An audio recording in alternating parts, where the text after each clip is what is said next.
India is pushing ahead with its efforts to challenge China as the world's factory. New Delhi sent its team to the United Arab Emirates to initiate work on the flagship IMEC project, despite the raging war in Israel and Gaza threatening the future of the entire economic corridor, and the geopolitical unrest likely to be caused due to the demise of the Iranian president in a chopper crash. IMEC is being projected as a contender to China's Belt and Road. The project is being termed as a bridge between the East and the West, as well as India's Queen's Gambit against China. So what was the mission of the Indian team in the United Arab Emirates? When can the project realistically take off given the ongoing war in West Asia? And why is it so important for India's economic future? Announced during the sidelines of the G20 summit, the IMEC is more than just a grand economic project. It's vital to India's geopolitical positioning in the 21st century. An inter-ministerial Indian delegation on the India-Middle East-Europe Economic Corridor visited the UAE on the 19th of May. United Arab Emirates is one of India's biggest trading partners and a key regional ally. The delegation consisted of senior officials from the Shipping and Ports Department, Ministry of Commerce, and the Customs Department. The committee was in the UAE for the first time to hold discussions with key entities and agreed on early implementation of the agreement despite the turbulence in West Asia region. Union External Affairs Minister S. Jaishankar said on the 17th of May, quote, "To the extent that building blocks can go ahead, it's not like everything has to fall in place to start it. Wherever we can move, we will move ahead. In some cases, we are already moving. We are very determined." According to a report by Economic Times, the Indian delegation visited the Haifa port, Fujairah port, and the Jebel Ali port. This is where they held detailed discussions with the respective port authorities for facilitating the movement of goods between India and the UAE and then beyond. The visit was to lay the groundwork for operation of the India-UAE wing of the IMEC corridor. Remember, the Intergovernmental Framework Agreement was signed on the 13th of February 2024 during Prime Minister Modi's visit to the UAE. A flagship project for India, it was announced as part of the Group of Seven's Partnership for Global Infrastructure and Investment.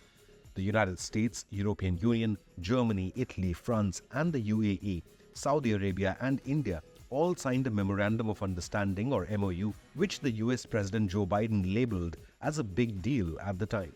But let's first understand how the IMEC can make India a central pillar in the global supply chain. The corridor that includes railroads, ships, and road transport routes spans across 4,800 kilometers. It consists of the East Corridor that will connect India to the Middle East, and then the Northern Corridor that will connect the Middle East to Europe. The corridor will provide a reliable and cost-effective cross-border ship-to-rail transit network, cutting logistics expenses. The selling point of IMEC is that goods from the western coast of India will travel with ease to the UAE by ship.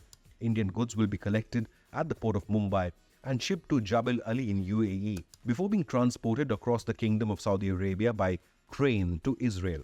Goods will be sent by ship from the Haifa port acquired by the Adani Group onto their last leg to the European ports of Piraeus in Greece, Marseille in France, and Messina in Italy to enter the European Union. The major advantage that India gets here is that it would get a second route to Europe, one that would bypass the current Suez Canal choke point.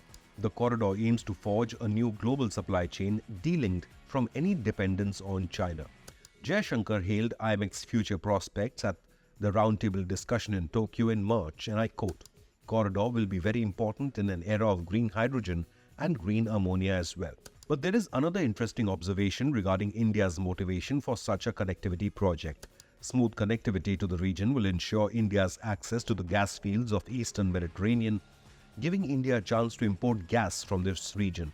The corridor also acquires a political role, giving India increased leverage in markets of Southeast Asia, a region where China has spent billions of dollars to gain a strategic foothold and influence.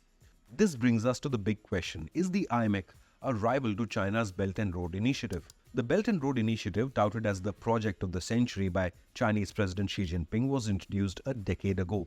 With 150 members, it envisions a maritime and road network that would connect different regions of the world to Beijing. However, in recent years, the multi-dimensional project is becoming less and less prominent. According to a report published in the Financial Times, the BRI's lending figure is at $1 trillion over the past decade.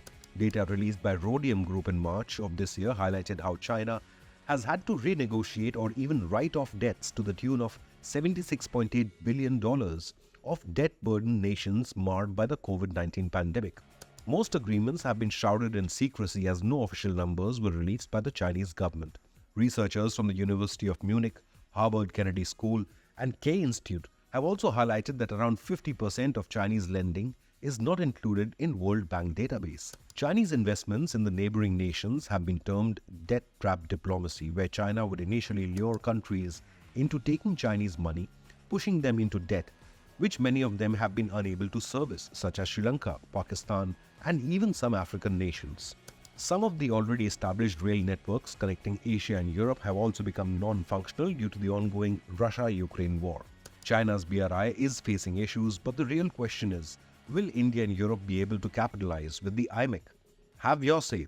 What will be the real challenges faced by the IMEC project, and will it eventually be able to challenge China's Belt and Road? Leave a comment below, hit the like button, and subscribe to Inconnect News.